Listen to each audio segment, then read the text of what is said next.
the reason why I came out here this evening, just put Toby down for a nap, was because I wanted to just sit out here missing Chevy this evening. I just want to take a look at his grave and see how these flowers are doing.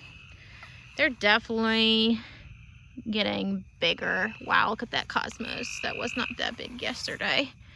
That is crazy. And I'm really excited. I didn't think I was going to have much success with this, but I put a bunch of wildflower perennials in the middle and they are coming up, which is super cool.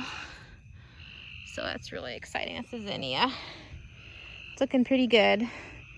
Soon here, these flowers will be in bloom eventually.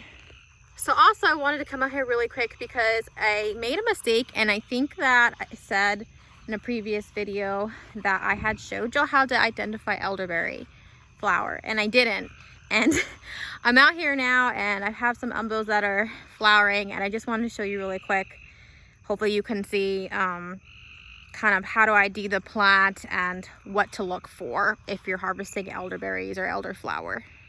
So here is one of my elderflower and elderberry trees. Like I said, I think you've seen a previous video. I leave it right here under my willow tree.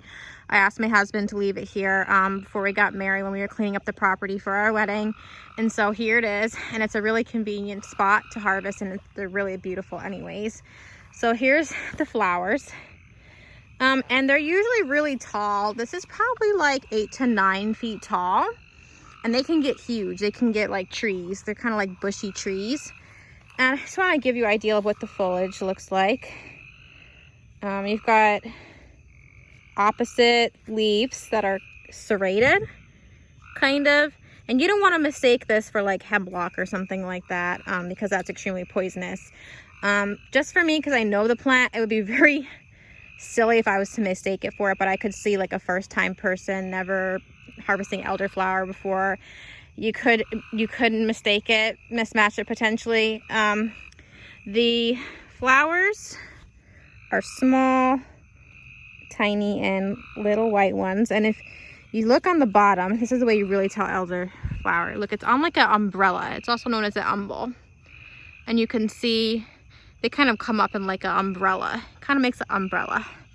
And so that's the elderflower, and these will all form, if I was not to harvest this would form little berries. Let's see, here's another one over here. This one up on the top there. There's another one here that hasn't yet come out. See, this is what the little flowers look like before they come out. They're like little snowballs, but it's the same on the umbel.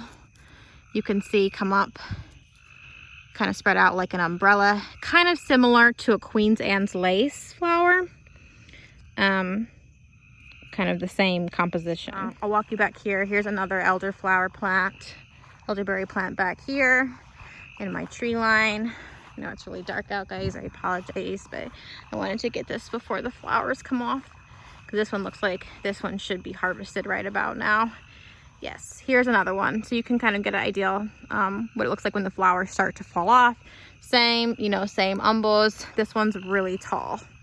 This tree is tall too. It's about 9 feet, and it's underneath one of my fruit trees in the front yard. And the way you harvest them is you can use a scissor, but you literally just pluck this whole umbel off. See what I just did? And I like to harvest them, like I said, when they're like this, when they're kind of just starting to fall off, because this is when it's really easy to harvest the flowers off of the umbel, like I showed y'all in the previous video. Same foliage on this plant. You see opposite, the tip of the leaves will have kind of like a tri-3 pattern, and they'll be semi-serrated and opposite on the leaves. You also need to remember that all parts of the plant are poisonous except the flowers and the berries. It looks to be like it is almost a full moon. I guess that explains the crazy weather and all the craziness going on and just everyone's mood and such. Well, it looks like an end of the daylily season. They were beautiful while they last. They don't last forever, the daylily blooms, but they're definitely spectacular when they are in season. And like this umbel on this other tree that we were just at, I'm going to leave this until more of these are opened to harvest this. And then You know, like you don't want to harvest all of the flowers off the tree, because if you're wanting to harvest berries, you want to leave some of that to turn into berries. Do y'all hear those frogs? I love just listening to them at night. I don't know, it's probably not dark enough. Can you see the fireflies? Just tons of fireflies. Yeah, there's one right there. See them?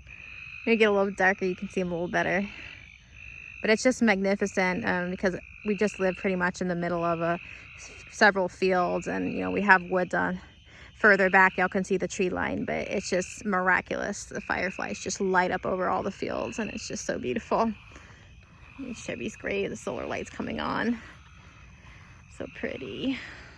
So I actually think what I'm gonna do right now is harvest these flowers and put them in a nice cup of tea with some honey in it, and enjoy it that way when they're fresh, because the ones that I harvested the other day are actually almost dry. So I like to do the honey when the flowers are fresh. So I'll have to make another video on how to make the elderflower, the honey.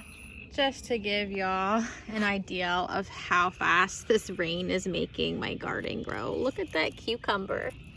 Yesterday, that was like the size of this little guy right here. Look at it.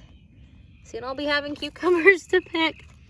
And look at this massive bean plant. I have no idea what's going on with it, but it is literally shading out my zinnia. I'm gonna have to move that poor guy there. Just massive. And this sunflower has literally grown like at least 6 inches in 24 hours. It's crazy. It's just crazy what rain does. These tomatoes. Oh my goodness gracious. I need to get a rain gauge, I think. Definitely gonna have to do some pruning eventually.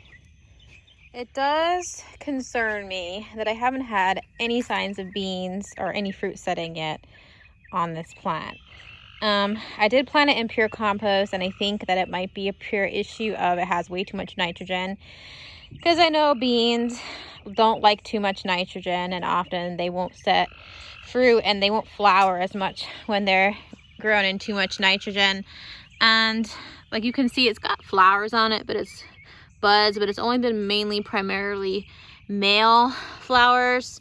You see there's one on there, but I haven't had very many flowers at all, and they haven't been staying on very long. They've literally been just dropping straight off of the plant. I have this massive, huge green foliage growth. If any of y'all have any advice on how I could remedy or counteract like too much nitrogen, I'd really appreciate it. The only thing I've heard of is putting more mulch on it to try to counteract it, and I've done that, and it doesn't really seem to be doing much of anything. But this bean plant's 55 days to maturity, and so far I have not seen any sign of any fruit setting. You know, look at all of these spaghetti squashes that have literally come on this plant in the last 48 hours from all the rain. It's just crazy. If there's 2 there, they're quite large. There's one coming on it right there. There's that one on it already from before. There's several on it on the front. It's starting to vine up about 3/4 of the way up this side here. We've got another one over here, which is interesting because this one has little stripes on it. And then there's a couple over here too. I saw there's one growing right there. And there's one down here. Just several spaghetti squashes. I'm gonna have to eventually tie these guys up with some garbage bags. And look at this. I don't know what happened to this. It literally exploded over the last 24 hours, and so did that zinnia. That's just crazy. Now I don't know what I'm gonna do with this because this is a bush variety. Wow, those got huge too. So many little butternut squashes in there. I don't know. I didn't know this was a bush variety. Like I said, I planted this on accident. I thought it was a vining variety because I had several varieties of butternut squash. But apparently I planted the bush variety, so I was expecting them to vine. So I don't know. I'm kind of concerned about this having enough space in this planter because I don't know if I'm going to be able to train it to go up because, like I said, it's a bush variety. I don't know if y'all can see the difference. I mean, they still put out tendrils, but but they go out and versus sitting going up. And so like I've been having that issue with my cucumbers, training them up. It's just been giving me such a hard time. Zinnia's crazy. Goodness gracious. I'm excited. I've got several silver line melons coming up. They're heirloom, little tiny 1 to 2 pound melons. So that's super exciting. And I'm gonna see if I have any more watermelons. I've got this one little guy getting bigger. And let's see. Definitely got some length on this plant. I'm gonna need to do some training tomorrow if it's not gonna rain. Up trellises. I don't see any more fruit set on this side. Oh, there's a little one. Maybe right there? No, it's just a flower bud. But I do think that I saw one on this side the other day. So I'm kind of curious if it grew or not. Let's see. Little baby watermelon. Oh, there's one over there. Tiny little baby watermelon. I don't know if it got pollinated or not, but it's there. Definitely got, oh, there's another one. See, guys? That one definitely probably got pollinated. And this little silver line melon is doing great. Definitely need to weed in here. It's another little one. And I think this might be one or this might be something else. I can't really tell yet. It's too small, but that is definitely a silver line melon right there. So it looks like we might have 2 silver line melons. And that looks like to be a volunteer watermelon plant that decided that it was gonna pop up. That's funny. But yeah, looks like definitely at least one on this side. I'm not quite sure what that is, and 1 or 2 on the other side, so that would be nice. So I don't know, this plant might be too wet right now to get these flowers off. Let's see if I can get some of them off. For the tea, yep, they're coming right off, guys. So I'm just gonna get as much as I want for the tea and put it in my tea, and I'll show you what that looks like. I'm putting my elderflower in now. I didn't get a massive amount because the plant was very wet from the crazy rain that we have. And of course, I'm gonna make sure there's no bugs crawling on my flowers because I'm definitely one with the earth, but I don't want bugs crawling in my tea. Look how pretty that looks in the bottom of the cup. I just tell you, it's so pretty.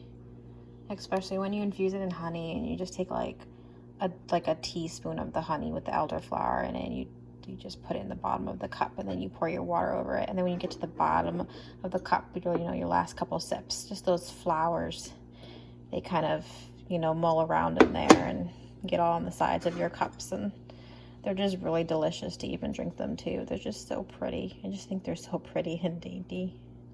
Putting some raw honey over my elderflower now. Do y'all hear that? The water is almost ready in my kettle. I can hear it steaming, and normally I'd let this whole thing blow its whistle off, but like I said earlier, Toby just went to sleep, so I'm probably not gonna let it do that. I'm just gonna turn it off now before it gets to that point. Okay, it's just so pretty. You literally just pour it right over the raw flowers, just like that.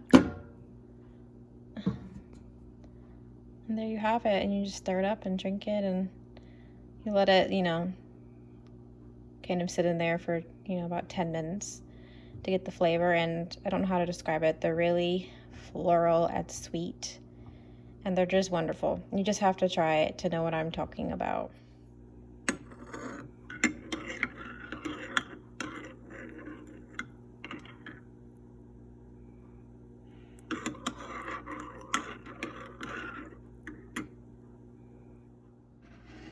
Well, thank you guys for joining me. I'm sorry that I didn't get that ID in there earlier. I'm gonna go enjoy my cup of elderflower tea this evening and just relax and just meditate and be appreciative for things.